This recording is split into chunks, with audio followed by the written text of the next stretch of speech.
A'udzu billahi minasyaitonirrajim. Bismillahirrohmanirrohim. Allah Subhanahu wa Ta'ala berfirman, "Dan tidaklah kami mengutus seorang nabi pun kepada sesuatu negeri, lalu penduduknya mendustakan nabi itu, melainkan kami timpakan kepada penduduknya kesempitan dan penderitaan, supaya mereka tunduk dengan merendahkan diri." Quran Surah Al-A'raf 94. Dan sesungguhnya, kami telah mengutus rasul-rasul kepada umat-umat yang sebelum kamu. Kemudian kami siksa mereka dengan menimpakan kesengsaraan dan kemelaratan, supaya mereka bermohon kepada Allah dengan tunduk merendahkan diri. Quran Surah Al-An'am 42. Rasulullah Shallallahu Alaihi Wasallam bersabda, 3 tahun sebelum keluarnya Dajjal, langit akan menahan sepertiga dari air hujannya, dan bumi menahan sepertiga dari tumbuh-tumbuhannya. Pada tahun yang kedua, langit akan menahan 2/3 dari air hujannya, dan bumi akan menahan 2/3 dari tumbuh-tumbuhannya. Pada tahun yang ketiga, langit akan menahan air hujan semuanya, dan bumi juga akan menahan tumbuh-tumbuhan semuanya. Hadits riwayat Ahmad. Dari Ka'ab bin Malik radhiyallahu anhu ia berkata, Rasulullah Shallallahu Alaihi Wasallam bersabda, 2 serigala yang lapar yang dilepas di tengah kumpulan kambing tidak lebih merusak dibandingkan dengan sifat tamak manusia terhadap harta dan kedudukan yang sangat merusak agamanya. Hadits riwayat At-Tirmidzi, Ahmad, Ibnu Hibban, At-Tabrani.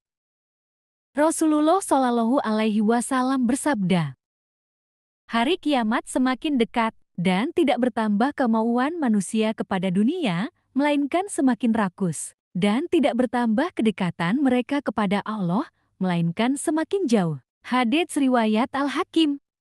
Dari Abu Hurairah radhiyallahu anhu, bahwa Rasulullah Shallallahu Alaihi Wasallam bersabda, lihatlah orang yang ada di bawah kalian, dan janganlah melihat kepada orang yang di atas kalian. Hal itu lebih pantas untuk tidak meremehkan nikmat dari Allah kepada kalian. Hadits riwayat Muslim. Dari Ibnu Abbas radhiyallahu anhuma, ia berkata bahwa Rasulullah Shallallahu Alaihi Wasallam bersabda, seandainya seorang anak Adam memiliki 1 lembah emas, tentu ia menginginkan 2 lembah lainnya, dan sama sekali tidak akan memenuhi mulutnya, yakni merasa puas selain tanah, yaitu setelah mati. Dan Allah menerima taubat orang-orang yang bertaubat. Hadits riwayat Bukhari dan Muslim. Dari Asma binti Yazid radhiyallahu anha, dia berkata, kami bersama Nabi Shallallahu Alaihi Wasallam di rumah beliau, maka beliau bersabda, di tahun ketiga sebelum munculnya Dajjal, langit menahan sepertiga air hujannya, dan bumi menahan sepertiga tumbuhannya. Di tahun kedua sebelum keluarnya Dajjal, langit menahan 2/3 air hujannya, dan bumi menahan 2/3 tumbuhannya. Setahun sebelum keluarnya Dajjal, langit menahan seluruh air hujannya, dan bumi menahan seluruh tumbuhannya, sehingga tidak tersisa satupun makhluk yang bersepatu atau huf, atau makhluk berkuku kecuali pasti mati. Hadits riwayat Ahmad. Dari Aisyah radhiyallahu anha, bahwasanya Rasulullah Shallallahu Alaihi Wasallam menceritakan kondisi sulit dan dahsyat yang terjadi menjelang munculnya Dajjal. Aku bertanya, wahai Rasulullah, di manakah orang Arab pada waktu itu? Beliau menjawab, wahai Aisyah, orang Arab pada saat itu sangat sedikit jumlahnya. Aku bertanya lagi, makanan apakah yang mencukupi orang-orang beriman pada waktu itu? Beliau menjawab, apapun yang mencukupi para malaikat, yakni tasbih, yaitu ucapan subhanallah, takbir, yaitu ucapan Allahu Akbar, tahmid, yaitu ucapan alhamdulillah, dan tahlil, yaitu ucapan la ilaha illallah. Aku bertanya, harta apakah yang paling baik pada waktu itu? Beliau menjawab, seorang budak yang kuat, yang mampu mencukupi kebutuhan air minum tuanya. Adapun makanan, maka tidak ada makanan pada saat itu. Hadits riwayat Ahmad. Dari Ibnu Umar radhiyallahu anhu, bahwa Rasulullah Shallallahu Alaihi Wasallam pernah ditanyai tentang makanan orang-orang beriman pada zaman berkuasanya Dajjal. Beliau menjawab, makanan malaikat. Mereka bertanya, apa makanan malaikat itu? Beliau menjawab, makanan mereka adalah ucapan mereka dengan tasbih dan takdis, yaitu menyucikan Allah. Siapa saja yang ucapannya pada hari itu tasbih dan takdis, maka Allah pasti menghilangkan kelaparan darinya, sehingga dia tidak takut kelaparan. Hadits riwayat Al-Hakim. Allah Subhanahu wa Ta'ala berfirman, telah nampak kerusakan di darat dan di laut, disebabkan karena perbuatan tangan manusia, supaya Allah merasakan kepada mereka sebahagian dari akibat perbuatan mereka, agar mereka kembali ke jalan yang benar. Quran Surah Ar-Rum 41. Dan hendaklah kamu tetap di rumahmu, dan janganlah kamu berhias dan bertingkah laku seperti orang-orang jahiliyah yang dahulu. Dan dirikanlah sholat, tunaikanlah zakat, dan taatilah Allah dan Rasul-Nya. Sesungguhnya, Allah bermaksud hendak menghilangkan dosa dari kamu, hai ya Ahlul Bait, dan membersihkan kamu sebersih-bersihnya. Quran Surah Al-Ahzab, ayat 33. Dari Abdullah bin Amr bin Al-As radhiyallahu anhu, bahwa Rasulullah Shallallahu alaihi wasallam bersabda, akan ada di akhir umatku nanti wanita-wanita yang berpakaian tapi telanjang. Di atas kepala mereka ada perhiasan seperti punuk unta. Laknatlah mereka, karena memang mereka itu terlaknat, yaitu dijauhkan dari rahmat Allah Subhanahu wa Ta'ala. Hadits riwayat Muslim. Abu Hurairah radhiyallahu anhu meriwayatkan bahwa Nabi Shallallahu alaihi wasallam bersabda, kalian bakal berambisi terhadap kepemimpinan, dan itu akan menjadi penyesalan di hari kiamat. Maka, senikmat-nikmat kepemimpinan adalah saat seseorang menyusu darinya, yaitu menjabat, dan secelaka-celakanya adalah saat orang melepaskan penyusuannya, yaitu mati. Hadits riwayat Al-Bukhari. Allah Subhanahu wa Ta'ala berfirman, negeri akhirat itu kami jadikan untuk orang-orang yang tidak ingin menyombongkan diri dan berbuat kerusakan di muka bumi. Dan kesudahan yang baik itu adalah bagi orang-orang yang bertakwa. Quran Surah Al-Qasas 83. Katakanlah Muhammad, apakah akan aku beritakan kepadamu tentang sesuatu yang lebih buruk pembalasannya daripada itu di sisi Allah, yaitu balasan orang yang dilaknat dan dimurkai Allah, yang di antara mereka dia jadikan kera dan babi. Di antara mereka ada pula yang menyembah togut. Mereka itu lebih buruk tempatnya dan lebih tersesat dari jalan yang lurus. Quran Surah Al-Ma'idah, ayat 60. Kemudian, ketika mereka bersikeras melampaui batas terhadap segala yang dilarang, kami katakan kepada mereka, jadilah kamu kera yang hina. Quran Surah Al-A'raf, ayat 166. Wahai orang-orang yang telah diberi kitab, berimanlah kamu kepada apa yang telah kami turunkan, yaitu Al-Quran, yang membenarkan kitab yang ada pada kamu, sebelum kami mengubah wajah-wajahmu. Lalu kami putar ke belakang, atau kami laknat mereka, sebagaimana kami melaknat orang-orang yang berbuat maksiat pada hari Sabat, yakni Sabtu, dan ketetapan Allah pasti berlaku. Quran Surah An-Nisa, ayat 47. Mimpi ke-22, fitnah Dajjal, kemiskinan, dan keserakahan. Aku bermimpi sedang berada di sebuah kantor bersama banyak sekali orang yang tidak mampu. Aku dan orang-orang itu sedang mengajukan permintaan bantuan untuk masyarakat miskin. Aku melihat petugasnya sampai kewalahan menangani banyak orang yang menyerahkan dokumen masing-masing. Kami mengantri karena kami merasakan sangat kesusahan dan sulit untuk mendapatkan uang untuk membeli kebutuhan hidup dan makanan kami sehari-hari. Aku juga masih mengantri, menunggu giliranku dipanggil untuk mengisi formulir. Akhirnya petugas itu memanggil namaku, aku duduk di depannya, dan ia menyerahkan padaku formulir. Lalu aku mengisinya, dan setelah selesai, lalu aku mengembalikannya kepada petugas itu.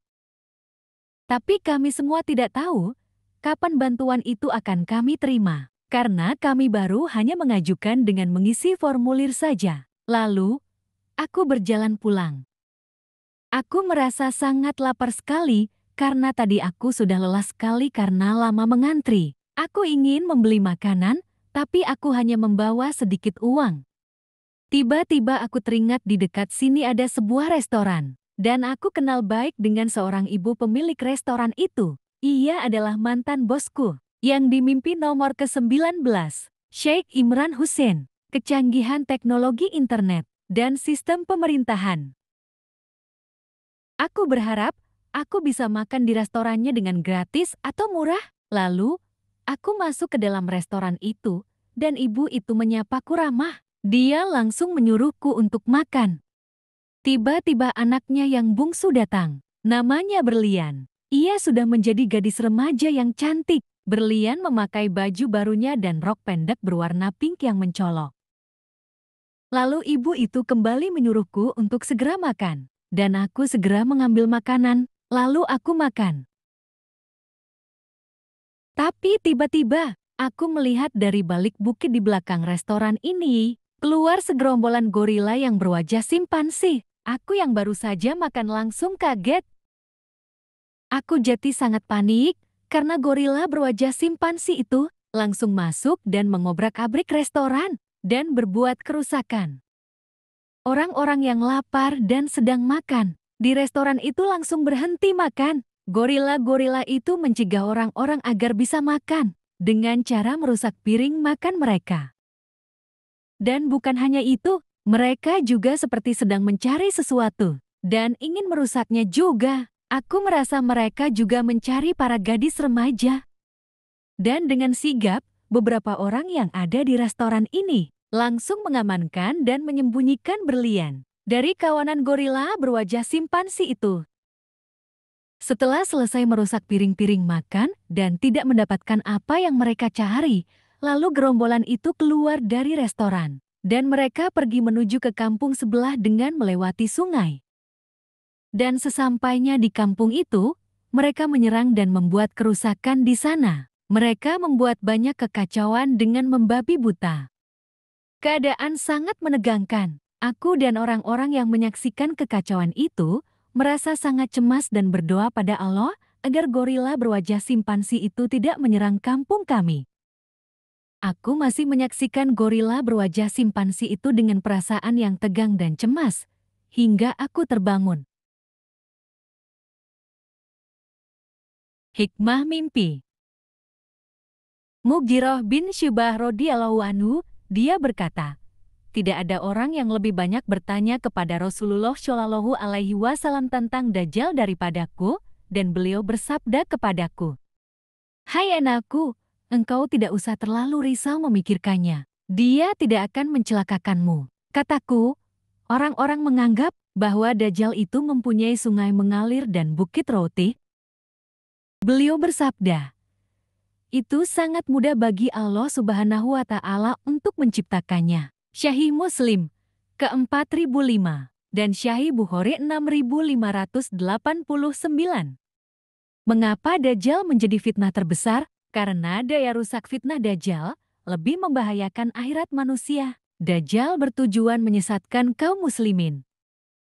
Nabi Shallallahu Alaihi Wasallam bersabda, di antara fitnah Dajjal, dia menawarkan seorang Arab Badui. Renungkan, sekiranya aku bisa membangkitkan ayah ibumu yang telah mati, apakah kamu akan bersaksi bahwa aku adalah Robmu, yaitu Tuhanmu? Laki-laki Arab tersebut menjawab, ya.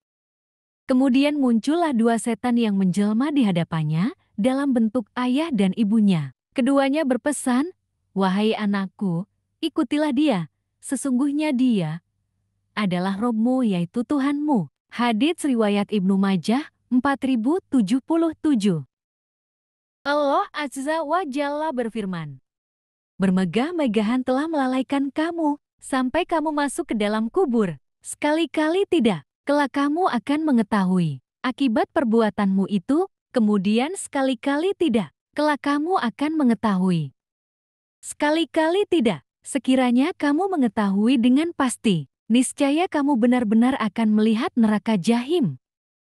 Kemudian kamu benar-benar akan melihatnya dengan mata kepala sendiri. Kemudian kamu benar-benar akan ditanya pada hari itu tentang kenikmatan yang megah di dunia itu. Quran Surah At-Takatsur, ayat 1-8. Rasulullah Shallallahu Alaihi Wasallam bersabda, "Setiap umat memiliki fitnah atau ujian, dan fitnah umatku adalah harta."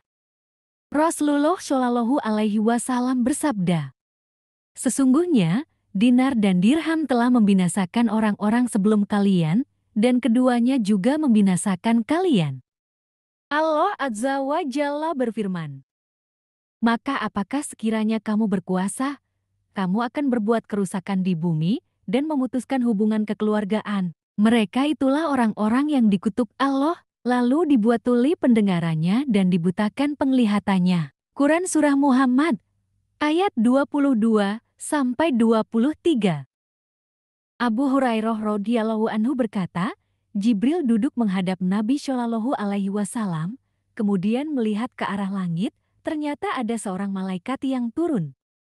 Jibril alaihi salam berkata, "Sesungguhnya malaikat ini belum pernah turun sebelum ini sejak ia diciptakan."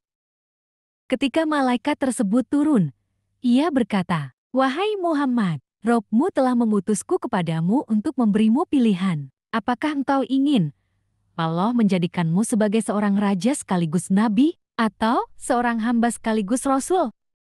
Lalu Jibril berkata, "Tawaduklah, atau merendahlah kepada Rabb-mu, wahai Muhammad." Maka beliau Shallallahu Alaihi Wasallam menjawab, "Bahkan, aku ingin menjadi hamba sekaligus rasul." Nabi Shallallahu Alaihi Wasallam bersabda, "Hati orang yang tua renta senantiasa muda dalam mencintai dua perkara, hidup yang panjang dan cinta terhadap harta." Hadits riwayat Bukhari dan Muslim. Allah Subhanahu wa Ta'ala berfirman, "Dan adapun orang yang kitabnya diberikan di tangan kirinya, maka dia berkata, 'Alangkah baiknya jika kitabku ini tidak diberikan kepadaku, sehingga aku tidak mengetahui bagaimana perhitunganku.' Wahai kiranya, kematian itulah yang menyudahi segala sesuatu. Hartaku sama sekali tidak berguna bagiku. Kekuasaanku telah hilang dariku." Quran Surah Al-Haqqah, ayat 25-29. Allah Subhanahu wa Ta'ala berfirman, "Janganlah sekali-kali kamu menyangka bahwa orang-orang yang gembira dengan apa yang telah mereka kerjakan, dan mereka suka supaya dipuji terhadap perbuatan yang belum mereka kerjakan. Janganlah kamu menyangka bahwa mereka terlepas dari siksa, dan bagi mereka, siksa yang pedih." Quran Surah Ali Imran, ayat 188. Dari Abu Musa al-Asy'ari radhiyallahu anhu, bahwa ada dua orang mengatakan kepada Nabi, "Wahai Rasulullah, jadikan kami sebagai pemimpin." Maka beliau menjawab, "Sesungguhnya, kami tidak akan memberikan kepemimpinan kami ini kepada seseorang yang memintanya atau berambisi terhadapnya." Hadits riwayat Al-Bukhari dan Muslim. Rasulullah Shallallahu Alaihi Wasallam bersabda, "Sekeras-kerasnya manusia siksaannya pada hari kiamat adalah seorang yang berilmu, tapi ilmunya tidak bermanfaat untuknya." Hadits riwayat As-Syihab. Ya Allah, sesungguhnya aku berlindung kepadamu dari ilmu yang tidak bermanfaat, kolbu yang tidak khusyuk, jiwa yang tidak merasa puas, dan doa yang tidak didengar. Hadits riwayat Muslim. Ya Allah, aku memohon kepadamu ilmu yang bermanfaat dan berlindung kepadamu dari ilmu yang tidak bermanfaat. Hadits riwayat Ibnu Hibban.